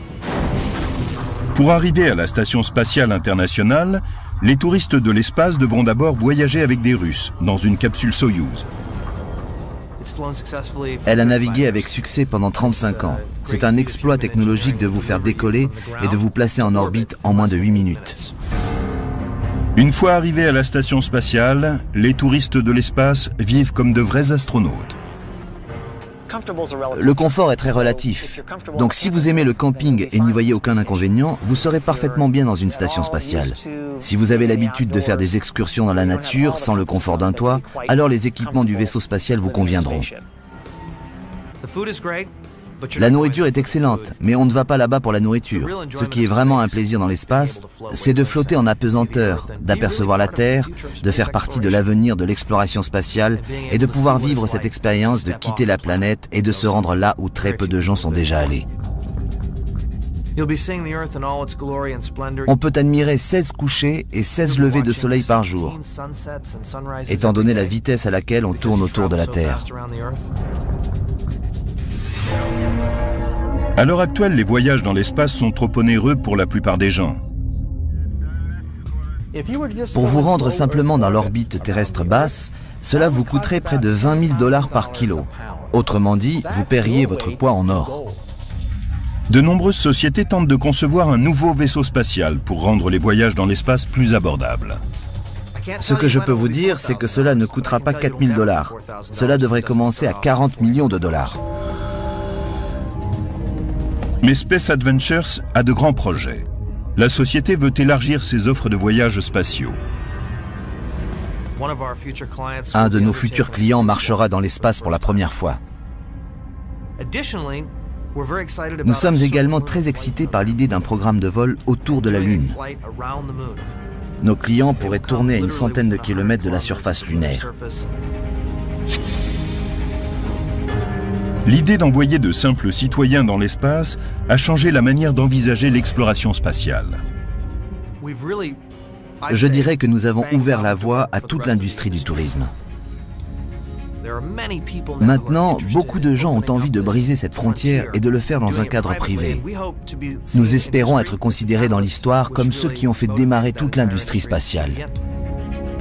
Aller jusqu'aux limites de l'espace est peut-être la partie la plus enthousiasmante de l'aventure spatiale. Mais l'espace est un vaste domaine qui abrite des dangers qui ne ressemblent à rien de ce que nous connaissons sur Terre. L'orbite terrestre qui délimite notre frontière spatiale est généralement divisée en 3 parties. L'orbite terrestre basse est une ceinture de 1770 km de large. Elle est la plus proche de l'atmosphère terrestre. Elle commence à 200 km seulement au-dessus du niveau de la mer. Les orbites terrestres basses offrent des avantages énormes. Et la plus grande partie du programme spatial habité se déroule dans cette zone.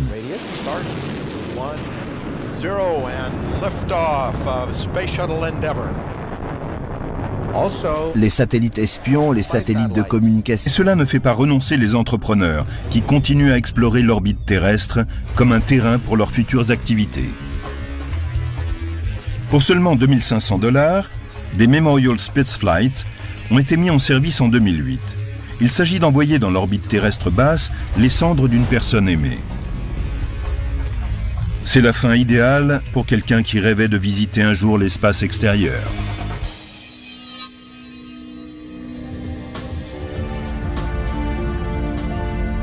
Ce n'est que l'une des nombreuses idées que les entrepreneurs développent pour utiliser l'orbite terrestre. Mais pour mener à bien une entreprise spatiale, il faut obtenir un droit d'occupation permanente. Nous sommes au tout début du XXIe siècle et je prévois que l'espace deviendra une zone industrielle. Skylab, Mir et maintenant la Station spatiale internationale ont fourni un terrain pour les expériences spatiales et les habitations à long terme. Et si les sociétés privées possédaient elles aussi un vaisseau spatial en orbite autour de la Terre? Je pense que nous avons été et que nous sommes encore la première société à avoir déployé ce type de structure.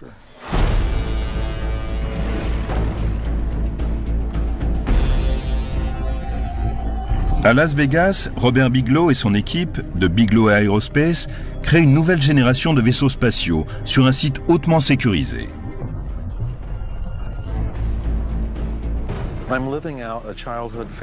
Je réalise un rêve de gosse.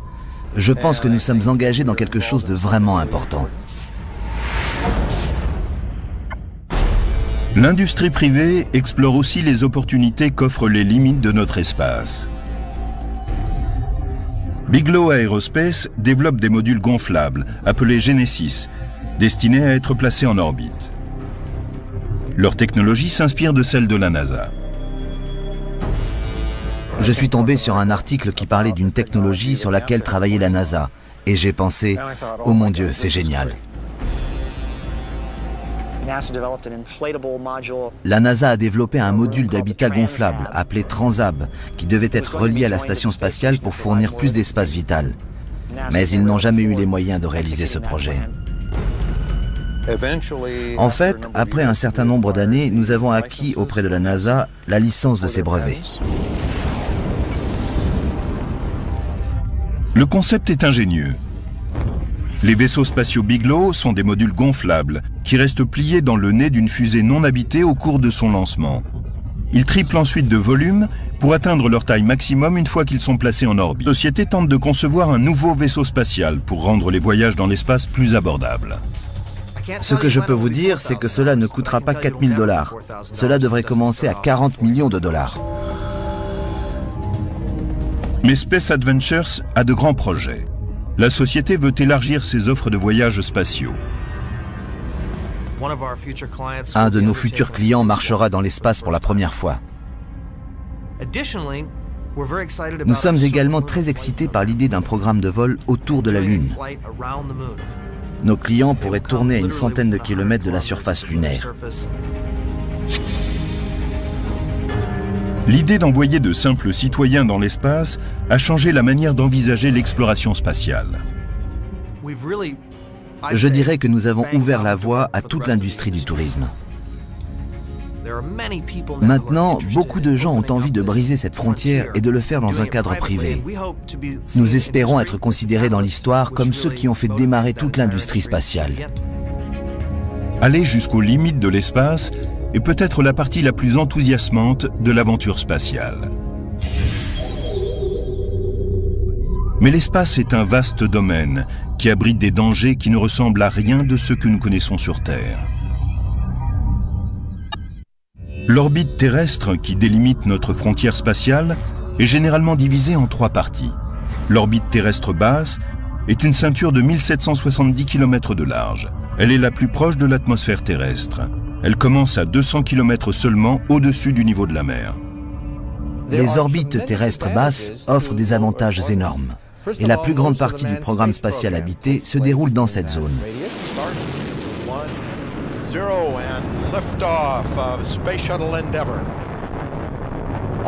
Les satellites espions, les satellites de communication, les satellites météo occupent également cette orbite terrestre basse. L'orbite terrestre basse est comme une ville grouillant d'activité. Le télescope spatial Hubble et la Station spatiale internationale sont chez eux dans l'orbite terrestre basse. Soyouz et la navette spatiale accomplissent ici leur mission. Les objets et les hommes placés en orbite terrestre basse peuvent faire le tour de la Terre en 90 minutes. 45 minutes du côté ensoleillé de la Terre et 45 minutes du côté à l'ombre. À part quelques voyages vers la Lune, toutes les incursions humaines dans l'espace se sont produites dans l'orbite terrestre basse. Ce qui est essentiel à comprendre, c'est que si vous n'atteignez pas l'orbite terrestre basse, vous ne pouvez aller nulle part. Or, le but de tout vol spatial habité est de se rendre ailleurs. L'orbite terrestre basse est une sorte de porte d'entrée pour ce type d'aventure. La résistance de l'air. Outfitters. Au sein de cette entreprise, il a conçu toute une série de combinaisons spatiales. Sa précision légendaire lui a valu une commande de la NASA pour concevoir une veste spatiale pour femmes. Quand vous regardez de près de vraies combinaisons, vous comprenez qu'il ne s'agit pas simplement d'une tenue blanche avec des accessoires en plastique et un casque en forme de bulle. Il faut penser une combinaison spatiale comme s'il s'agissait d'un vaisseau individuel. Pour mieux protéger le corps, les combinaisons spatiales sont conçues couche par couche. Imaginez le genre de vêtements dont vous auriez besoin pour d'abord traverser un désert aux conditions 2 fois pires que celles qui règnent dans le Sahara, et une seconde plus tard, passer dans un environnement comme celui de l'Arctique. Voilà ce qu'il vous faudrait. Quand on regarde la forme et le mode de fonctionnement de ces combinaisons orbitales, on voit que Gilliam a pensé aux armures médiévales pour concevoir ses créations futuristes. Voici un gant du XIVe siècle. Cette articulation est presque identique à celle du gant d'une combinaison spatiale. Et tous deux ont presque la même forme et accomplissent la même fonction. Il faudra peut-être des années avant que ce type de saut ne devienne une réalité. Mais les amateurs de sensations fortes partent déjà vers les limites de l'espace dans le domaine de l'orbite terrestre.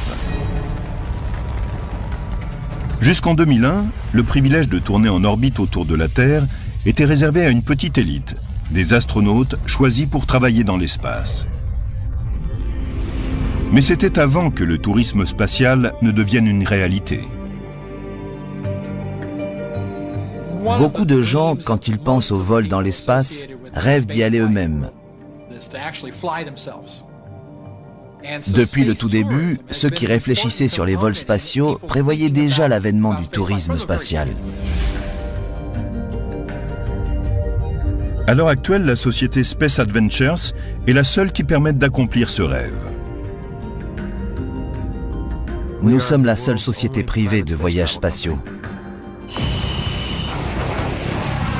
Space Adventures a démarré son activité il y a 10 ans, quand un premier client est parti pour un voyage en très haute altitude à bord d'un avion supersonique russe. Quand il est revenu et qu'il a raconté qu'il avait vu la courbe de la Terre et le ciel sombre par-dessus, j'ai su que notre activité allait pouvoir se développer, que des millions de gens à travers le monde voudraient partir avec nous. En 2001, un milliardaire, l'investisseur Denis Tito, prit contact avec Space Adventures. Voudrait partir avec nous.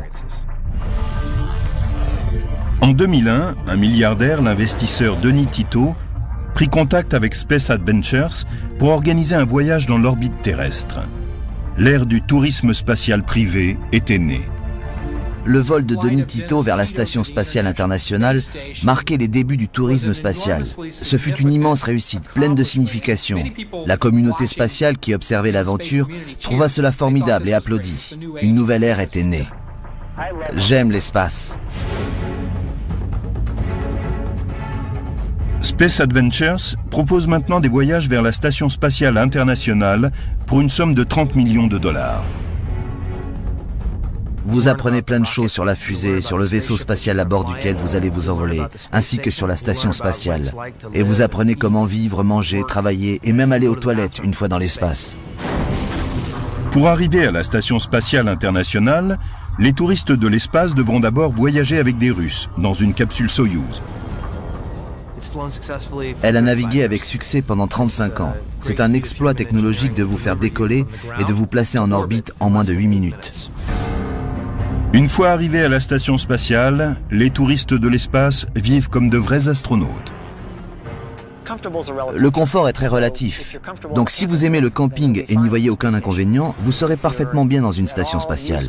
Si vous avez l'habitude de faire des excursions dans la nature sans le confort d'un toit, alors les équipements du vaisseau spatial vous conviendront. La nourriture est excellente, mais on ne va pas là-bas pour la nourriture. Ce qui est vraiment un plaisir dans l'espace, c'est de flotter en apesanteur, d'apercevoir la Terre, de faire partie de l'avenir de l'exploration spatiale et de pouvoir vivre cette expérience de quitter la planète et de se rendre là où très peu de gens sont déjà allés. On peut admirer 16 couchers et 16 levées de soleil par jour, étant donné la vitesse à laquelle on tourne autour de la Terre. À l'heure actuelle, les voyages dans l'espace sont trop onéreux pour la plupart des gens. Pour vous rendre simplement dans l'orbite terrestre basse, cela vous coûterait près de 20 000 $ par kilo. Autrement dit, vous paieriez votre poids en or. De nombreuses sociétés tentent de concevoir un nouveau vaisseau spatial pour rendre les voyages dans l'espace plus abordables. Comprenez qu'il ne s'agit pas simplement d'une tenue blanche avec des accessoires en plastique et un casque en forme de bulle. Il faut penser une combinaison spatiale comme s'il s'agissait d'un vaisseau individuel. Pour mieux protéger le corps, les combinaisons spatiales sont conçues couche par couche. Imaginez le genre de vêtements dont vous auriez besoin pour d'abord traverser un désert aux conditions 2 fois pires que celles qui règnent dans le Sahara, et une seconde plus tard, passer dans un environnement comme celui de l'Arctique. Voilà ce qu'il vous faudrait. Quand on regarde la forme et le mode de fonctionnement de ces combinaisons orbitales, on voit que Gilliam a pensé aux armures médiévales pour concevoir ses créations futuristes. Voici un gant du XIVe siècle. Cette articulation est presque identique à celle du gant d'une combinaison spatiale. Et tous deux ont presque la même forme et accomplissent la même fonction. Il faudra peut-être des années avant que ce type de saut ne devienne une réalité. Mais les amateurs de sensations fortes partent déjà vers les limites de l'espace dans le domaine de l'orbite terrestre. Jusqu'en 2001, le privilège de tourner en orbite autour de la Terre était réservé à une petite élite, des astronautes choisis pour travailler dans l'espace. Mais c'était avant que le tourisme spatial ne devienne une réalité. Beaucoup de gens, quand ils pensent au vol dans l'espace, rêvent d'y aller eux-mêmes. Depuis le tout début, ceux qui réfléchissaient sur les vols spatiaux prévoyaient déjà l'avènement du tourisme spatial. À l'heure actuelle, la société Space Adventures est la seule qui permette d'accomplir ce rêve. Nous sommes la seule société privée de voyages spatiaux. Space Adventures a démarré son activité il y a 10 ans, quand un premier client est parti pour un voyage en très haute altitude à bord d'un avion supersonique russe.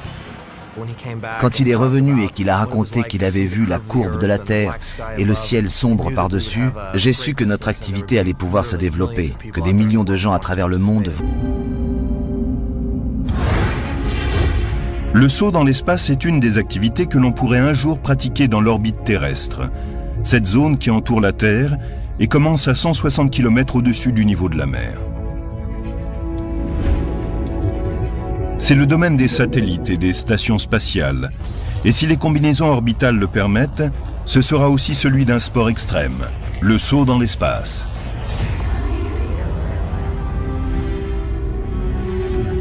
L'orbite terrestre est une fenêtre sur le reste de l'univers, et peut-être deviendra-t-elle une extension de la Terre.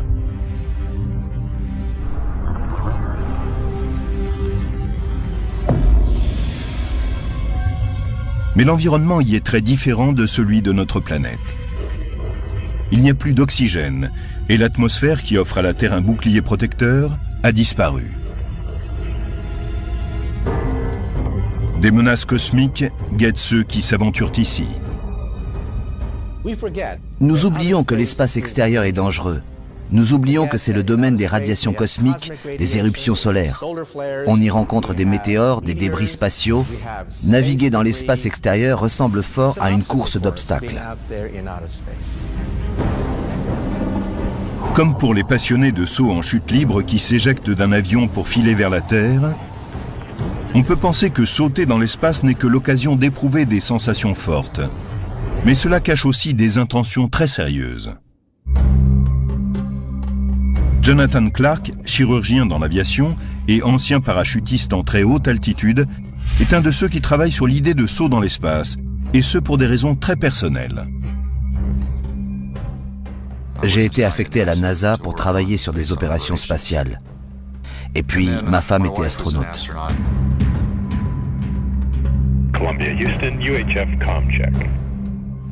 Et elle est morte en 2003 au cours de la mission Columbia. S'éjecter d'un appareil en péril sans anicroche est une routine pour les pilotes militaires.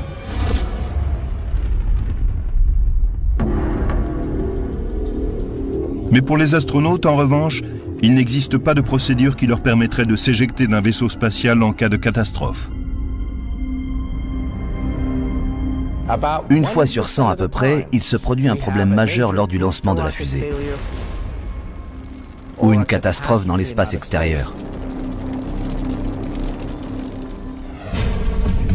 La combinaison spatiale d'un parachutiste en chute libre deviendra peut-être une nouvelle tenue de sécurité que les astronautes pourront utiliser au cours de leur mission.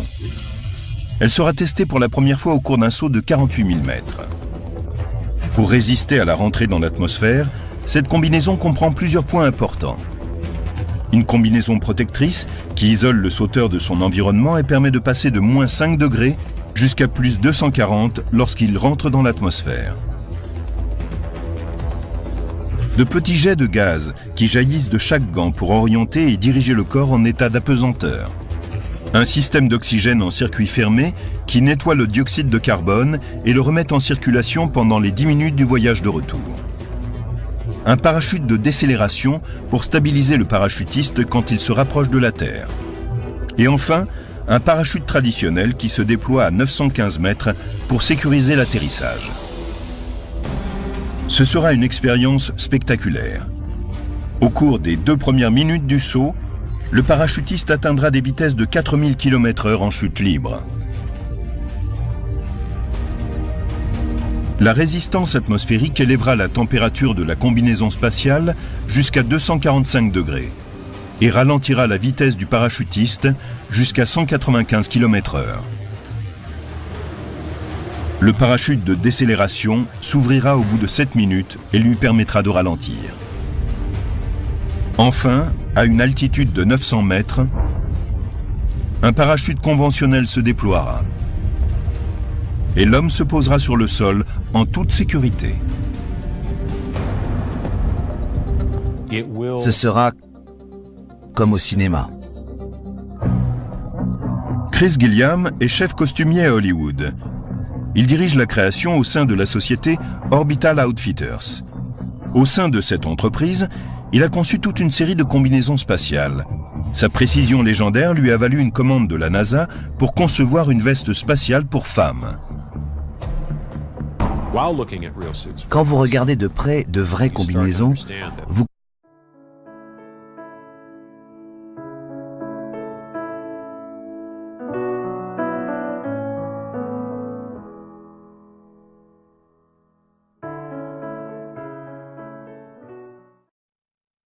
Au début, régnaient les ténèbres. Et soudain, le Big Bang a donné naissance à des éléments dont l'expansion est infinie, le temps, l'espace et la matière. Aujourd'hui, ils se sont développés plus qu'on ne peut l'imaginer, au-delà des limites de la planète où nous vivons, pour créer ce qu'on appelle l'univers. Imaginez un endroit où un satellite fait le tour de la Terre en 90 minutes. Où un touriste, en se réveillant, pourrait profiter de la vue qui s'offrirait à lui depuis sa chambre d'hôtel, située dans l'espace. Où un éclat de peinture devient une arme capable de percer la paroi d'un vaisseau spatial.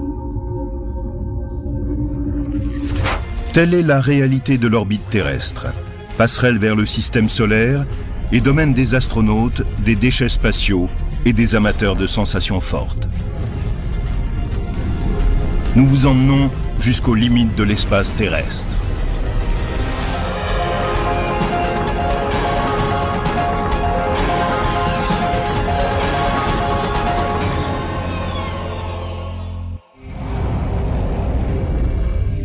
Dans un avenir pas si lointain, un humain embarquera à bord d'une fusée et sera lancé directement en orbite à 160 km de la Terre.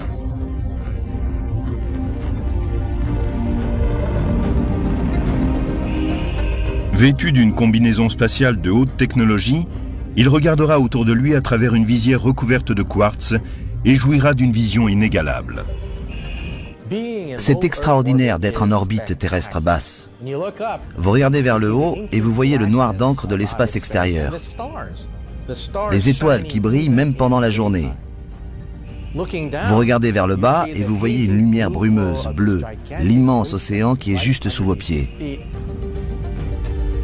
Cet observateur est un scaphandrier de l'espace, un amateur de sensations fortes d'un nouveau type. Il détache son harnais de sécurité, se dresse au bord de l'espace, jette un dernier regard vers l'univers, saute et file à toute vitesse vers la Terre en dessous de lui.